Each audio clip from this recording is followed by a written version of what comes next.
What's going on, everyone? It's time to talk about another classic horror film from the Universal Classic Monsters horror film collection.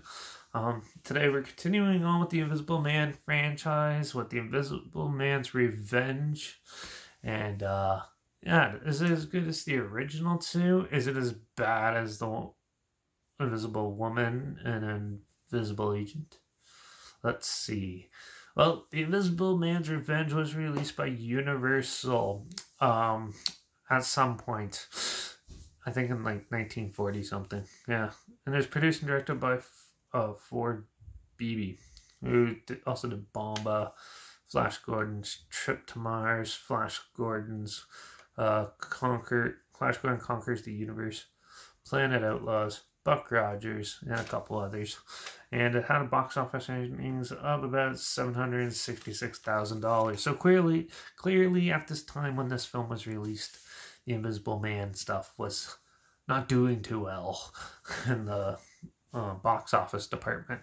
So yeah, but the Invisible Man's Revenge is well, there's a criminal, and he wants to have revenge on his enemies. So he goes and talks to a mad scientist who actually manages to make him invisible and has trouble converting him back. Surprise, surprise.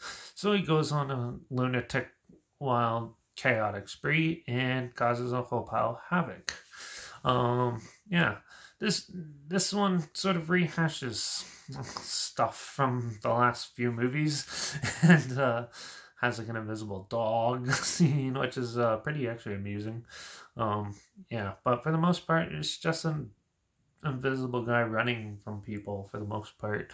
Nothing really interesting happens in it. It's not the worst one, but definitely not the best. And yeah, they do a lot of the typical Invisible Man stuff, which by now it's like, yeah, okay, that's good. But they did that in other movies, like show something unique and different.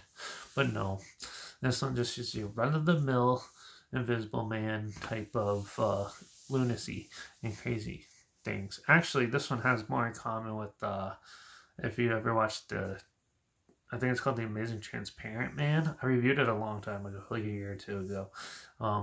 In the best of the worst films. And this one's sort of similar to that. They have like some of like a little bank heist sort of thing. And yeah, a lot of cool, interesting little things with people, and there's what do you call them, enemies, run into them, and there's some funny little quirky moments in there, but for the most part it's pretty dull, lame, and just a waste of time. It's only an hour and like 10 minutes at the most, so it's not the worst thing to sit through, but it's definitely has its charm in some scenes, but for most part, the acting and cinematography is pretty good. But then the characters just bog it down and make it a little hard to get through at times. And yeah, the Invisible Man stuff, they weren't as creative with this as the other ones. The Invisible Woman had more creative style than this one. So I was kind of disappointed in that, but overall, what are you going to expect? This is like the fifth or sixth Invisible Man movie that come in. So, yeah. But we got one more to go through. So, but yeah. The Invisible Man's Revenge was pretty disappointing for me. And it's still not the best one at all. I still think the first two Invisible Man movies are the best. These ones are just like filler, and the one I'm going to talk about next is also pretty decent, but and amusing, but in its own ways. So, yeah. But I'm going to give The Invisible Man's Revenge, I'm just going to be crazy and give it a 3 out of 5. It's not that bad. It's some scenes drag, but there's a lot of good quirkiness to keep it going, and it has a lot of your hokey, tongue-in-cheek shenanigans to keep you entertained. So, if this sounds like something that's up your alley, there's a trail link down below, like always. Also, link down below is my Instagram. I always post clips of films I'm going to review in the future. All my stories are the film time hashtag, subgenre film hashtag, so you're aware of it.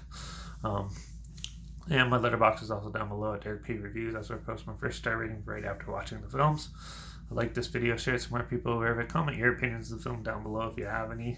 Let me know your thoughts, and let me know your favorite Universal classic horror monster film is from that era, from the old 1930s to 1950s era. Those ones, if you have one. And if you have any films or film franchises that you want to hear my opinions on in the future, comment those down below too. I'll try to get to them as soon as I can, and if I can find them. But yeah, hopefully the next film is more interesting than this.